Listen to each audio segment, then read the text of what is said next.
እንኳን ለእናታችን ለበዓታ ለማርያም ወርሃዊ የመታሰቢያ በዓል በሰላም አደረሳችሁ።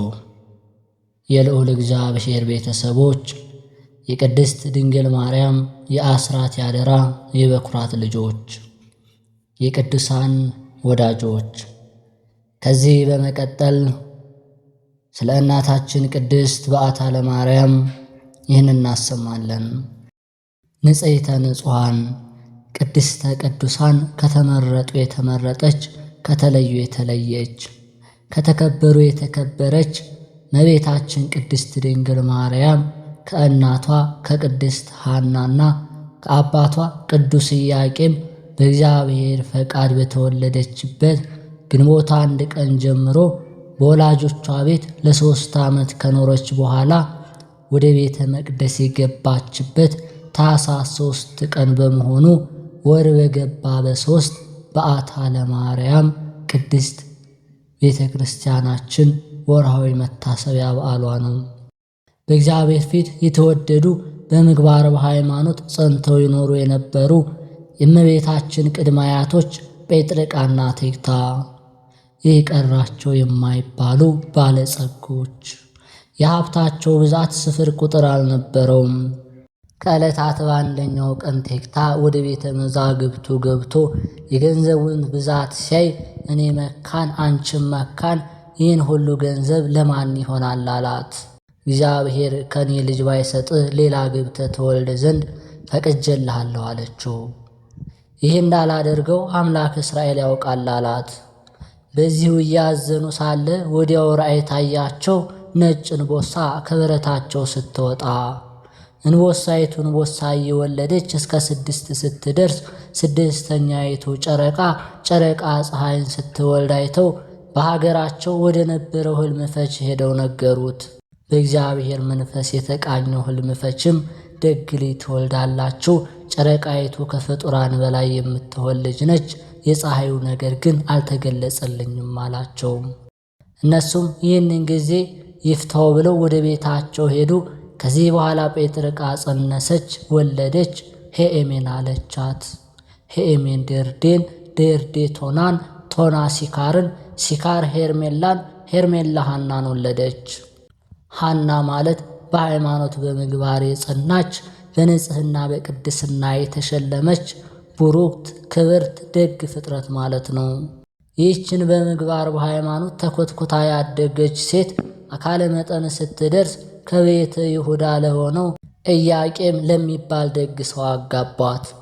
ሐናና ኢያቄም በፍቅርና በደስታ ኑሯቸውን ቢመሩም በአያታቸው የደረሰው መካንነት በእነሱም ላይ ደረሰ። በተሰበረ ልብ እግዚአብሔር የሐናን ማኅፀን ይከፍት ዘንድ በጸሎት ይማጸኑት ጀመር። የሐና ጎረቤት የሆነች በዝሙት ሥራ የምትኖር አንዲት ሴት ነበረች። ሐናም ቀረብ ብላ ዛሬ ቤተ እግዚአብሔር እሳለማለሁ ብዬ ነበር፣ ነገር ግን የምለብሰው ልብስ የለኝም አለቻት። ይህች ሴት መልሳ ከ1 2 3 የኔን ልብስ አለልሽ፣ ያንን ልብሰሽ ለምን አትሄጅም ብትላት፣ ሐና ግን በኃጢአት ሥራ የተገኘ ልብስ ነው፣ እግዚአብሔር ንጹሕ ባሕሪ ስለሆነ አይሆንልኝም ብላ መለሰችላት። ይህች ሴት ከኃጢአቷ ሥራ ታርማ የጽድቅ ሥራ ለመስራት ከማሰብ ይልቅ ልብ የሚነካ ነገር ተናገረቻት። በምን ምክንያት ልጅ ነሳሽ ብዬ ሳዝን ነበር፣ ለካ እንደ ድንጋይ አድርቆ ያስቀረሽ ይህ ክፋትሽ ነው። በዚህ ንግግሯም ሐና እጅግ አዘነች። በሌላ ጊዜ ከባሏ ከኢያቄም ጋር ቤተ መቅደስ ሄደው መሥዋዕት ለማቅረብ ሲሄዱ ሊቀ ካህናቱ ሮቤል የመካኖች መሥዋዕት አትቀበል ይላል፣ እናንተ ብዙ ተባዙ ምድርን ሙሏት ያለውን የአዳምን ቃል ያስቀረባችሁ አይደላችሁምን? እግዚአብሔር ቢጠላችሁ እንጂ ቢወዳችሁማ ልጅ በሰጣችሁ፣ መሥዋዕቱንም ለማቅረብ ዕድል ባገኛችሁ ብሎ መለሳቸው። በዚህ አዝነው ዛፍ ስር ተቀምጠው ሳለ ርግቦች ከልጆቻቸው ጋር ሲጨዋወቱ እጽዋት አብበው አፍርተው አዩ። በዚህ ጊዜ እንዲህ ብለው ጸለዩ። ርግቦችን እንዲራቡ እጽዋትንም እንዲያብቡ እንዲያፈሩ የምታደርግ የእኛ ተፈጥሮ ከድንጋይ ስለሆነ ነው ልጅ የነሳህን አሉ። ከዚህ በኋላ ሐናና ኢያቄም የለመኑትን ለማይነሳ የነገሩትን ለማይረሳ አምላክ በታታቸውን ስዕለታቸውን አስገቡ። ወንድ ልጅ ብንወልድ ወጥቶ ወርዶ አርሶ ቆፍሮ ይርዳን አንልም፣ ለቤተ እግዚአብሔር አንጣፊ ጋራጅ ይሆናል እንጂ። ሴት ብንወልድ እንጨት ሰብራ ውሃ ቀድታ ትርዳን አንልም፣ ለቤተ እግዚአብሔር መሶበ ወርቅ ሰፍታ መጋረጃ ፈትላ ትኑር በማለት ለመኑ። ሐምሌ 30 ቀን ድንቅ ሕልም ተመለከቱ። ከአንድ ሱባኤ በኋላ መልአኩ ቅዱስ ገብርኤል ደግ ልጅ ትወልዳላችሁ በማለት አበሰራቸው። በፈቃደ እግዚአብሔር በቅዱስ ገብርኤል አብሳሪነት እመቤታችን ነሐሴ 7 ቀን ተጸነሰች። አይሁድ ለምቀኝነት አያርፉምና ከዚህ ቀደም ከነሱ ወገን የሚሆኑ ዳዊትና ሰለሞን 40 ዘመን እንደ ሰማ ቀልጠው እንደ ገል ቀጥቅጠው ገዙን፣ ከነሱ ደግሞ የሚወለደው እንደምን ያደርገን ይሆን ብለው በጠላትነት ተነሱባቸው። በመልአኩ ቅዱስ ገብርኤል ትእዛዝና መሪነት ቅዱስ ኢያቄምና ቅድስት ሐና ወደ ሊባኖስ ተራራ ወጡ። ቅዱስ ዳዊት በመዝሙሩ መሠረቶቿ የተቀደሱ ተራሮች ናቸው ብሎ እንደተናገረ ከተቀደሱ ወላጆቿ ግንቦት 1 ቀን በተራራው ላይ ሳሉ እመቤታችን ቅድስት ድንግል ማርያም ተወለደች። ቅዱስ ያሬድ በአንቀጸ ብርሃን ጸሎቱ ጸጋን የተመላሽና የደስታ የመገኛ ሆይ ዓይኖቻቸው ብዙዎች ከሚሆኑ ከኪሩቤልና ክንፎቻቸው 6 ከሚሆኑ ከሱራፌል ግርማ የሚበልጥ የመወደድ ግርማ አለሽ። እነዚያ ፊታቸውን ይሸፍናሉ፣ ከልጅሽ መለኮት ከሚወጣው እሳት ይድኑ ዘንድ፣ አንቺ ግን የመለኮት ማደሪያ ሆንሽ። የመለኮት ባሕሪም ሥጋሽን አላቃጠለውም፣ የእሳት ነበልባልን ተሸክመሻል ብሏታል። ቅድስት ድንግል ማርያም የሕፃንነት ወራቷ እስኪፈጸም ድረስ ከእናትና ከአባቷ ጋር ኖረች። 3 ዓመት ሲሆናት ሆዷ ዘመድ አፏ እህል ሳይለምድ እንደ ስዕለታችን ለቤተ መቅደስ እንስጥ ብለው ይዘዋት ሄዱ። ሊቀ ካህናቱና ሕዝቡም ሲያይዋት ከፀሐይ 7 እጅ አብርታ ከመብረቅ አስፈርታ የምታበራ ዕንቁ ባሕሪ መስላ ታየቻቸው። እነሱም ይህች የመሰለች ፍጡር ምን እናደርጋታለን? ምን እናበላታለን? ምንስ እናነጥፍላታለን? ብለው ሲጨነቁ ሳለ እመቤታችን ረሃብ ተሰማት። መልአኩ ቅዱስ ሩፋኤል ሰማያዊ ኅብስት በመሶበ ወርቅ ሰማያዊ መጠጥ በብርሃን ጽዋ ይዞ ከሰማየ ሰማያት ወርዶ ረቦ ታያቸው። ሕዝቡም ለካህኑ የወረደ ክብር መስሏቸው እጅ ነስተው ተቀበለው አሉት። ካህኑ ሊቀበል ሲል ራቀበት። ሐና ልጇን ታቅፋ ክብሩን ለመቀበል ፈቀቅ ብላ ብትቀመጥ እንደረበበ ቀረ። ከዚህ በኋላ ለሕፃኑ የወረደ ክብር እንደሆነ ማን ያውቃል? ለብቻዋ ትተሻት ፈቀቅ በይ አሏት። እንደተባለች አደረገች። በዚህ ጊዜ መልአኩ ቅዱስ ሩፋኤል ወረደ። በአንድ ክንፉ ጋረዳት፣ በአንደኛው አጎናጽፎ ኅብስቱን መግቧት፣ ወይንን አጠጥቷት ወደ ሰማይ አረገ። እስራኤላውያን ከሰማይ መና እየወረደ የመገባቸው ልዑል እግዚአብሔር እመቤታችንም በመልአኩ አማካኝነት መገባት። የምግቧ ነገር ከተሳካ ከቤተ መቅደስ ትኑር ብለው ታኅሳስ 3 ቀን ወደ ቤተ መቅደስ አስገቧት። ይህንንም ቤተ ክርስቲያናችን ወር በገባ በ3ኛው ዕለት በዓታ ለማርያም ብላ ለዚህ ነው የምታከብረው። ከእመቤታችን ድንግል ማርያም በረከትና ረድኤቷን ያሳትፈን በእውነት። የልዑል እግዚአብሔር ቤተሰቦች ከዚህ በመቀጠል መልካ ጽዮን ማርያም እናሰማለን። በአብ በወልድ በመንፈስ ቅዱስ ጥበብ ፈቃድ ከዘመን አስቀድሞ ለነበረ ለስምሽ መታሰቢያ ሰላምታ ይገባል። የመድህን ወልድ ማደሪያ ጽዮን ማርያም ሆይ ያን ጊዜ በፍዳና በመከራ ቀን ጠላታችን ይቀጠቀጥ ሰይጣን የሚሸሽ ዘንድ ለምኝልን። የሕይወት ማደሪያ በሆነች በእናትሽ በቅድስት ሐና እጅ ነው እንጂ በሰነፎች እጅ ላልተዳሰሰ ለራስ ጠጉርሽ ሰላምታ ይገባል። ብርሃንን የተመላሽ እናታችን ጽዮን ሆይ መንፈስ ቅዱስን ለማመስገን እንነሳ ዘንድ ንጉሥ ፍቅርሽን ዘወትር ያንቃን። በዘመናት በተራራቁ በጥበበኞች ሥላሴ እጅ የጸጋ አክሊልን ለተሸለመ ራስሽ ሰላምታ ይገባል።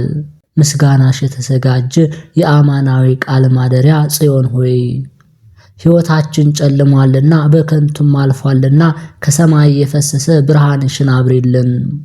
በደብረ ምጥማቅ የተመሰገነና የግብፅ ምድር ጀርባ ላበራ ፊትሽ ሰላምታ ይገባል። ባለሟልነትሽ የበረታ ጽዮን ማርያም ሆይ የሰይጣን እሾህ በበቀለ ጊዜ የሕይወታችን ጎዳና ይበራ ዘንድ በተሰቀለበት መስቀሉ አብሪልን። የተወደደ ልጅሽ መድኃኔ ዓለም በማስፈራት በተሰቀለ ጊዜ በእንባ ተራራ ላይ ለቆሙ ቅንድቦችሽ ሰላምታ ይገባል። ቅድስት ጽዮን ማርያም ሆይ በምስጋና ከሚያረጋጋሽ ዮሐንስ ጋር በመከራ ለቅሶ እንዳለቀስሽ ጠላት ይደንግጥ፣ ሰይጣን ይሽሽ። የሚያስፈራ ምላሳቸው በብርሃን ምሰሶ ላይ በተተከለ ጊዜ የንጋት ኮከብ ለሚመስሉ ዓይኖችሽ ሰላምታ ይገባል። ድንግል ጽዮን ሆይ የቃል ኪዳንሽ ኃይል በትንሽ ውሃ ደስታን አገኝ ዘንድ እንደ በላይ የሰበሰ ሰረገላ ወደ ኤዶም ያስገባኝ። የኢሳይያስ ቃል የተዋሃዳቸውና በጎ ነገርን በመስማት ለተጠመዱ ጆሮችሽ ሰላምታ ይገባል። የአባቶችን ዘመን ያስተዋልሽ የይቅርታ ማደሪያ ማርያም ሆይ በኢየሩሳሌም አደባባይ የተሸለምሽ ጽዮን ድንግል ሆይ አንቺ ትንሽና የይሁዳ ሙሽራ ስትሆኚ ወልድ ቀይ ልብስን በለበሰ ጊዜ ዓለም ጠበበኝ። በባዕድ ሀገር ደብረ ቁስቋምና በተቀደሰ ደብረ ሲና በሐዘን እሳት ለነደዱ ጉንጮችሽ ሰላምታ ይገባል። ቅድስት ጽዮን ማርያም ሆይ ከመልከ መልካም ሰሎሜ ጋራ ሕፃን ልጅሽን በማቀፍ እንደተሰደድሽ እንዲሁ ዲያብሎስ ይሰደድ። የዓለም ቤዛ መድኃኔ ዓለም ነፍስሽን በወሰደ ጊዜ የገነት አበባ ላሸተቱ አፍንጮችሽ ሰላምታ ይገባል። እናታችን ጽዮን ማርያም ሆይ በጌቴሴማኒ በጋዛ ነፍሴ ባረፈች ጊዜ ይህንን ሐዘኗን ሕፃን ልጅሽ ይቀበል ዘንድ አማልጅኝ። ፍሬ የተሸከሙ በኢየሩሳሌምና በቅድስት ምድረ ገሊላ ፈጣሪን ለሳሙ ከንፈሮችሽ ሰላምታ ይገባል። በጣና በረሃ ያደረሽ እናታችን ጽዮን ማርያም ሆይ የጣናን ምስጋና እንደባረክሽ እንደከበረ እብነ በረድ ኢትዮጵያን ባርኪልን። መሶብን በሚሸከም በመልአኩ ሩፋኤል እጅ የሰማይ እንጀራን ለተመገበ አፍሽ ሰላምታ ይገባል። ርግብን የምትመስይ ድንግል ሆይ ብዙ ወገኖች እንዳዳንሽ ከሚያጠምድ ሰይጣን ወጥመድ እናቴ እመቤቴ አድኝኝ። በወልድ የተባረከች እንደ ገነት ወተትና እንደ በረድ ለነጡ ጥርሶችሽ ሰላምታ ይገባል። እናታችን ጽዮን ማርያም ሆይ በምድረ ከብድ ያመሰገነሽና ሰረገላው የሚያስፈራ አባታችን ገብረ መንፈስ ቅዱስ ለኢትዮጵያ እንደጸለየ አንቺም እንደርሱ ለምኚኝ። አዳኝ ሥላሴ በማመስገን ድምፅ በተሰማ ጊዜ ሰይጣንን ለሚያስደነግጥ አንደበትሽ ሰላምታ ይገባል። እናታችን ጽዮን ማርያም ሆይ በጎልጎታ መጠጊያ ወልድ ብዙ ቃል ኪዳን ሰጥቶሻልና በሚጠብቅ ጸሎትሽ ቤዛ ሁኚኝ። ለእግዚአብሔር በመስገድ ድምፅን እያሰማ ማዕበሉን ጸጥ ለሚያደርግ ቃልሽ ሰላምታ ይገባል። በቤተ መቅደስ ያማርሽ እናታችን ጽዮን ማርያም ሆይ የተገለጠ ኃጢአቴን እንደዚህ አቃጥይልኝ፣ የጸጋ ማዕድንም አቅርቢልኝ። በመንፈስ ቅዱስ ኃይል ብርሃንን ለለበሰ ደዌ የጸናባቸውን በሕማም የተያዙትን ለሚፈውስ እስትንፋስሽ ሰላምታ ይገባል። ሞት ገዥን ያሸነፈች ጽዮን ማርያም ሆይ በአብርሃም እቅፍ በጸጥታ አቀመጥ ዘንድ ከተናቀዳና ከሞት ፍዳ ሰውሪኝ። በላይኛው የግብፅ ምድር በመረረ ስደት ውሃ ጥማት ለተቃጠለ ጉሮሮሽ ሰላምታ ይገባል። መከራሽ የከበደ ጽዮን ማርያም ሆይ ከዚች ከተቀደሰ የሰሎሜ ፀሐይና ከአረጋዊ ዮሴፍ ጋር ችግሬን አሳስቢልኝ። እንደ አሮን በትር ለነጻችና እንደ ደጋ ዛፍ ለረዘመች አንገትሽ ሰላምታ ይገባል። የቅዱሳን ማደሪያ ጉጉቤ ጽዮን አመስግኚ። ያማረ ስዕልሽ በየወሩ በምድር ትታያለችና ይህች ጉጉቤን በጠዋት ታመሰግናለች። ሁልጊዜ ለቅድስት ሥላሴ ክብር እንደ መላእክት ምስጋናን ለምትሸከም ትከሻሽ ሰላምታ ይገባል። እናታችን ጽዮን ማርያም ሆይ የጣናን ደሴት በምስጋና ባርኪያት። ለ3 ወራት ያህል በሰላም ተቀምጠሻልና እባቡን ጋኔሉን በመስቀል በትር ቀጥቅጭ። በሰማይ የገዛ የአብ ቃልን የተሸከምሽ መድኃኒት ፍሬን ለተሸከመ ጀርባሽ ሰላምታ ይገባል። እናታችን ጽዮን ማርያም ሆይ የግብፅ ሕዝቦች ጠላታችን እንዳይዘባበቱብን ቅድስት ሀገር ኢትዮጵያ ፈጥና እንድትድን የዘመን ልብስን በመልበስ ተነሽ። በግብፅ ምድር ማረፊያ ፈጽሞ እስኪደክም ድረስ ሕፃን ልጅሽን ላቀፈ ደረትሽ ሰላምታ ይገባል። እናታችን ጽዮን ሆይ ከጠላታችን ሰይጣን ከዲያብሎስ አፍ ለዘላለም እናመልጥና እንድን ዘንድ የተዋረደ የሰይጣን ሰራዊትን አድክሚልን። የአዳም አባት ልጆች በዚህ ይጸኑ ዘንድ የአብ ቃለ ወልድ ዙፋን ለሆነ እቅፍሽ ሰላምታ ይገባል። ቅድስት ጽዮን ማርያም ሆይ ኃይልሽን አከበረን። በመስቀል በወደቁ ጊዜ ይህች ሃይማኖት የጽዮን ሀገር ጠላቶችን አስፈርታለችና ነበልባለ ሙሴን ለተሸከሙ እጆች ሰላምታ ይገባል።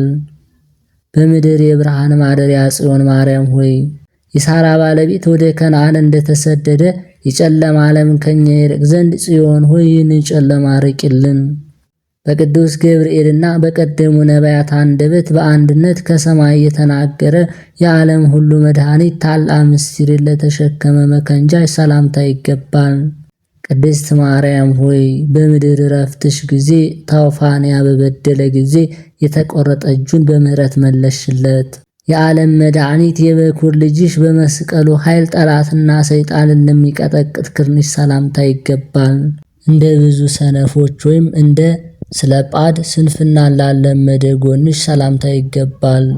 ሰላምን የተጎናጸፈሽ እናታችን ጽዮን ማርያም ሆይ አስቀድመሽ በጣና በብሩህ ደመና እንደተጫነሽ ወደ ገነት እንበር ዘንድ ወደ ላይ ንጠቂን። ከትዕቢተኞች ማዕድ የተከለከለና የኃጢአት እንጀራ ለጠላ ሆድሽ ሰላምታ ይገባል። ከመጠማትና ከሐዘን የምታረጋጊ እናታችን ማርያም ሆይ እዝራን የሞላ ጽዋውን እንዳጠጣሽው ምስጢርን አስተውል ዘንድ እመቤቴ ሆይ የማስተዋል ጽዋን ስጭኝ። ክርስቶስ እስኪወለድ ድረስ እስከ ብዙ ዘመን ድረስ የነቢያትን ትንቢት ለጠበቀ ቃልሽ ሰላምታ ይገባል። ጥበብን የምትሰጪ የጥበበኞች እናት ማርያም ሆይ ከሰማይ ከአብ ዘንድ የተላከ ክርስቶስ ንጉሥ ማደሪያ ሆነሽልናልና በአንቺ ጨለማ አለፈ። አጋንንት ላልተፈታተኗቸው የኃጢአት እጅ ላልዳሰሳቸው ኩላሊቶችሽ ሰላምታ ይገባል።